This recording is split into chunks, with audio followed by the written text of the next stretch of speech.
Hi, Nanrisa. My name is Michael Lai with Asian Feed. It's great to be here with you today. Hi, Michael. It's lovely to meet you. Thanks for having me.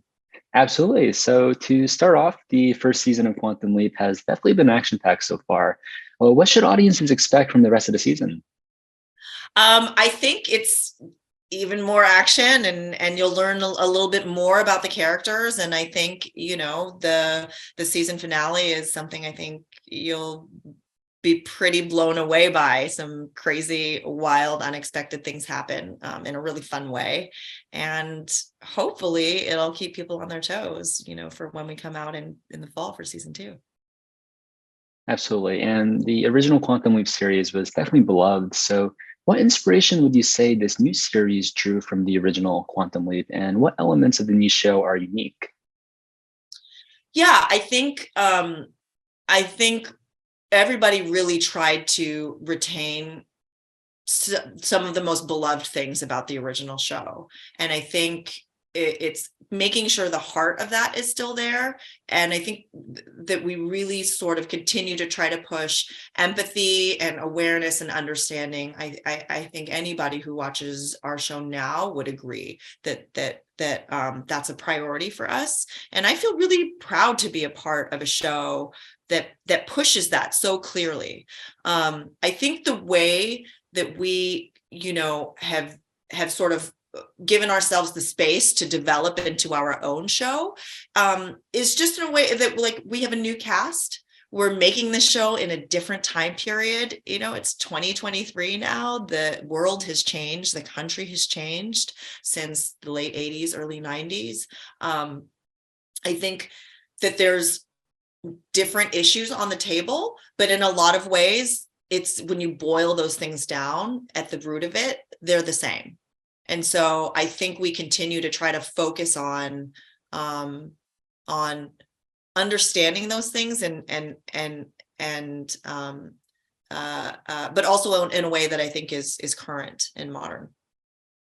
Amusing. And you mentioned the new cast, and obviously, as an Asian-centric outlet, we certainly love the representation that both you and Raymond bring to the show. So, how would you describe the impact and importance of seeing on-screen Asian representation in a show like this? I think it's huge. I think it's amazing. When I didn't know Ray before we started shooting the show, but I had sent him a quick message on Instagram right before we met and just said, just wanted to introduce myself and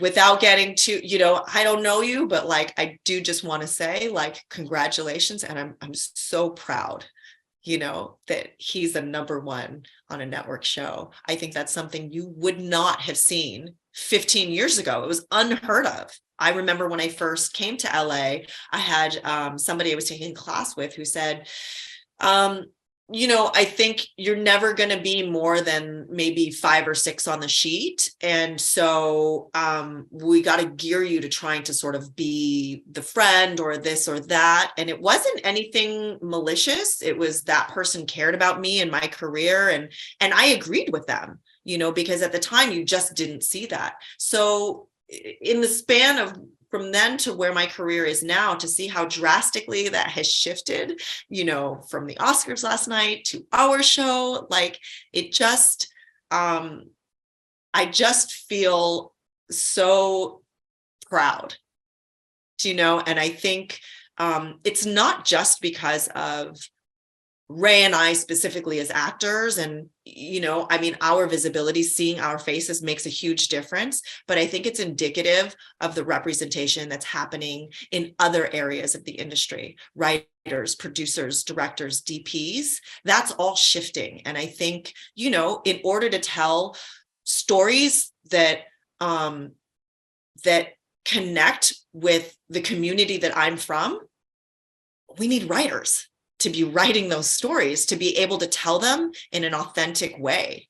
And I think that this show is an amazing example of that. Absolutely. And I also really think that what makes the show so captivating to watch, as you mentioned, you and Ray, is really just the chemistry between the entire cast. So, are there any memorable behind the scenes moments from this season that you can share? Oh my gosh, we have I'm not going to show it, but I have a video on my phone of Ray and Mason doing the White Lotus intro song, that they're doing it like, it's so ridiculous, it's so funny. But yes, we have a lot of fun behind the scenes. I think, like, we're lucky enough that we get to spend some time outside of the show together. We go to shows. Mason is a beautiful singer, and so we've gone to see them sing in West Hollywood and had nights out. All of us. Ernie comes out, and we go have dinners out. So it's a great opportunity, I think, for us to just experience this whole thing. This is a life-changing experience, for all of us. And I think it's lovely that we get to spend the time, and nobody else is really going to be able to relate to it in the way that we are. So feeling connected to, to my friends, these people in this cast, is something I think is really special. Amazing. And as sort of an adjacent question, are there any memorable moments from the season so far in the actual series that you think are just really special for you to have filmed? Yeah. I think there are some scenes in this episode that I feel pretty proud of. There are some coming up that I also feel pretty proud of, just because of sort of, like you said, the chemistry that happens between me and the other actors in the scene. And I think the love and the generosity that is there between us as people, but between our characters as well, as we are shooting these things. Again, I think it just anchors to, like, the heart of our show, which is that we just have so much heart.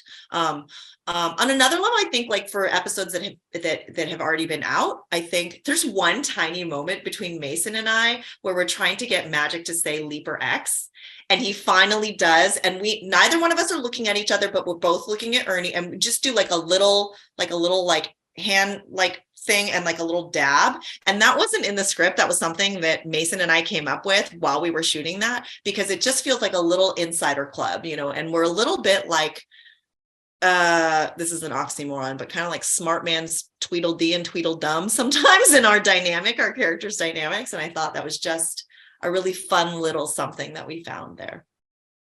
Amazing. And as a final question, if you had to do your own quantum leap, where or when would you want to go?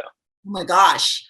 That's hard to say. If I had to do my own quantum leap, I do think it would be really fun to go back to the 20s. It was, I think, a really fun era in this country, and had this like dynamic that I don't know we've experienced otherwise. It was also a time when my great grandmother came over from Korea as a Korean woman and went to college out here. She also went and got her master's out here at Columbia. And so I think I never met her. She passed away before I was born, but it would also be, I think, an opportunity to be able to see her. She was a formidable woman. And so to be able to see her in action and know that I've inherited some of that, bloodline. Amazing. Thank you so much for your time today. It was an absolute pleasure. And I hope you have an amazing rest of your day. Thank you so much, Michael.